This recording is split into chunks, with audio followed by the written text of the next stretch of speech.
It is therefore ordered that you shall be put to death by electrocution in the mode prescribed by law, and that you shall be transferred to the custody of the warden at the Tennessee Prison for Release. And further, on the 12th day of January 1997, your body shall be subjected to shock by sufficient current of electricity. May God have mercy upon you. Mr. Bates. Can I please have a mom? I love you. I love you. And I love you too.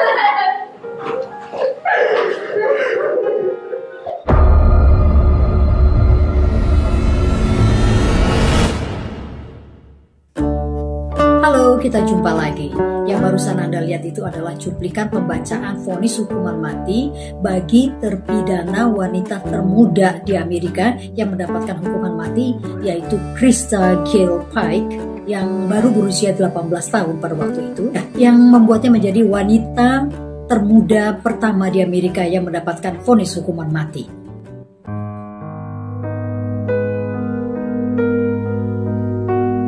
Berwajah cantik, berhati iblis, demikian predikat yang pers berikan kepadanya.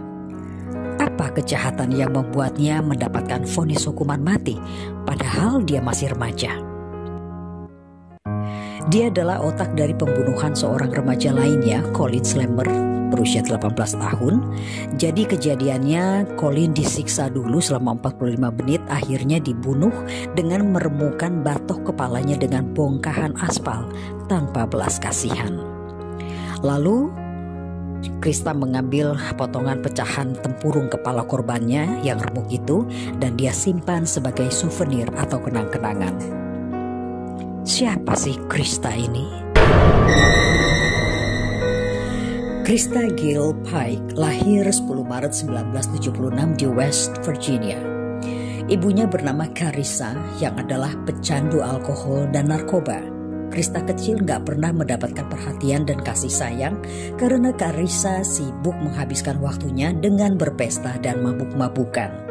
Sementara ayah Krista gak pernah eksis, entah berada di mana. Melihat masa kecil Krista yang muram dan buruk, sang nenek jatuh kasihan dan mengambil Krista untuk dia besarkan. Namun sang nenek meninggal dunia waktu Krista berumur 12 tahun. Mau gak mau Krista kembali ke rumah ibunya, dan Krista remaja kecil ini pun tercemar dengan gaya hidup Carissa. Bahkan bisa-bisanya Carissa memberikan putri kecilnya itu cimeng, marijuana atau ganja, lalu mereka nyimeng bareng. Akibatnya Krista putus sekolah, SMP aja gak tamat. Lalu dia mulai mikir bagaimana caranya untuk bisa cari duit. Dia harus punya keahlian untuk itu. Kemudian dia mendaftar di Job Corps di Knoxville, Tennessee, sebuah program pemerintah yang dijalankan Universitas Tennessee yang bertujuan membantu kaum muda yang putus sekolah dan mereka yang berpenghasilan rendah dengan memberikan pelatihan kejuruan agar bisa mendapatkan karir yang baik. Program ini juga menyediakan asrama bagi pesertanya dan Krista tinggal di asrama tersebut.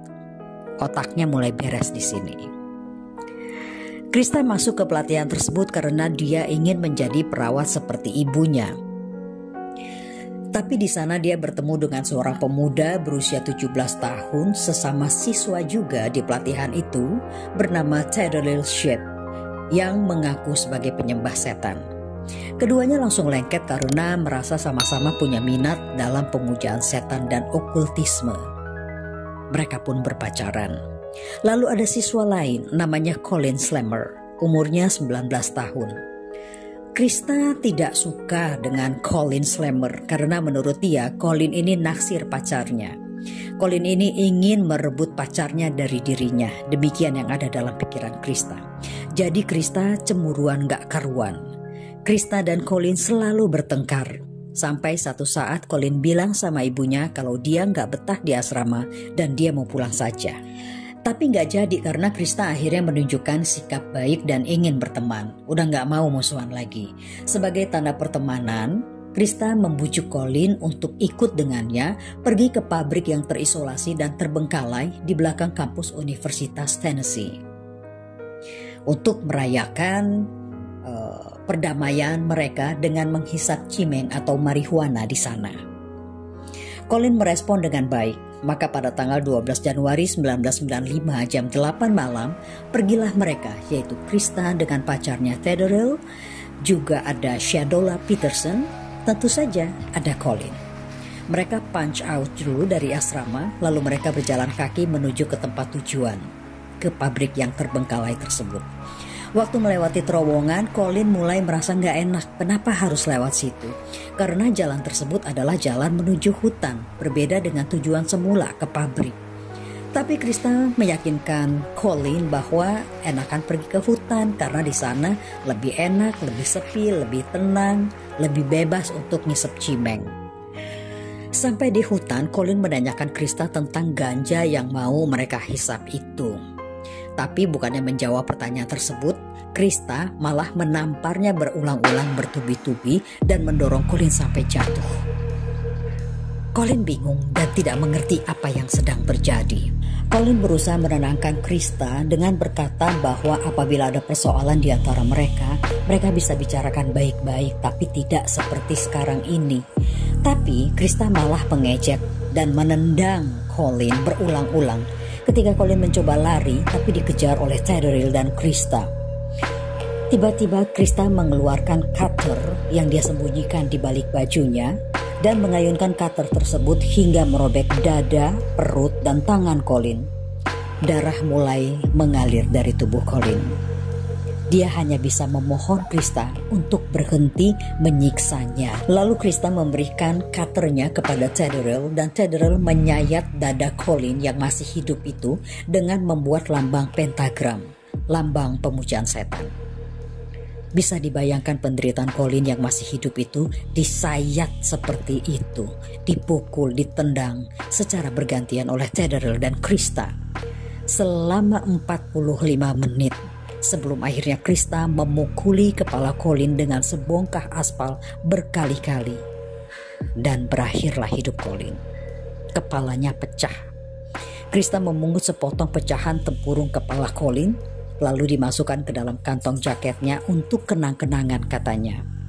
Shadola tidak ikut melakukan penyiksaan tersebut. Shadola hanya diberikan tugas sebagai penjaga saja. Melihat Colin sudah tidak berdaya, lalu Krista, Theodore, dan Shadola menyembunyikan mayat Colin di semak-semak di balik pohon, lalu mereka pulang ke asrama. Pergi berempat, pulang bertiga. Esoknya tanggal 13 Januari, sepasang suami istri sedang lari pagi dan terkejut melihat adanya banyak bekas darah di tanah dan di semak-semak. Mereka curiga dan mengikuti jejak darah tersebut sampai akhirnya mereka dikejutkan dengan penemuan mayat wanita di semak-semak di balik pohon. Polisi pun mengevakuasi jasad Colin. Sementara di asrama, dengan bangga Krista memamerkan potongan tempurung kepala Colin ke teman-teman sekelasnya sambil menari-nari dan ketawa-ketawa. Tarian dan tawanya tak berlangsung lama karena kurang dari 24 jam setelah pembantaian, polisi membengkuk Krista, Theodore, dan Shadola. Dalam persidangan, Krista mengaku cuma untuk nakut-nakutin Colin aja, tapi keadaan jadi tak terkontrol. Dia mendapat vonis hukuman mati di kursi listrik plus 25 tahun untuk persengkokolan yang dia buat untuk menghabisi Colin. Theodore divonis seumur hidup tanpa mendapatkan kesempatan bebas bersyarat. Sementara Shadola, karena dia menerima tawaran jaksa untuk menjadi saksi utama, maka hukumannya adalah hukuman percobaan selama 7 tahun. 25 tahun berlalu, Krista Gail Pike kini berumur 45 tahun dan masih mendekam di penjara wanita di Tennessee dan masih menunggu giliran untuk dieksekusi di kursi listrik. Sementara berada di dalam pun, Krista pernah melakukan percobaan pembunuhan atas sesama napi bernama Patricia Jones. Gara-garanya si Patricia ini ngebully Krista terus karena Krista ada dalam antrian hukuman mati. Krista kesel, dia marah. Dengan dibantu Natasha Cornett, Krista hampir berhasil menghilangkan nyawa Patricia dengan mencekiknya memakai tali sepatu.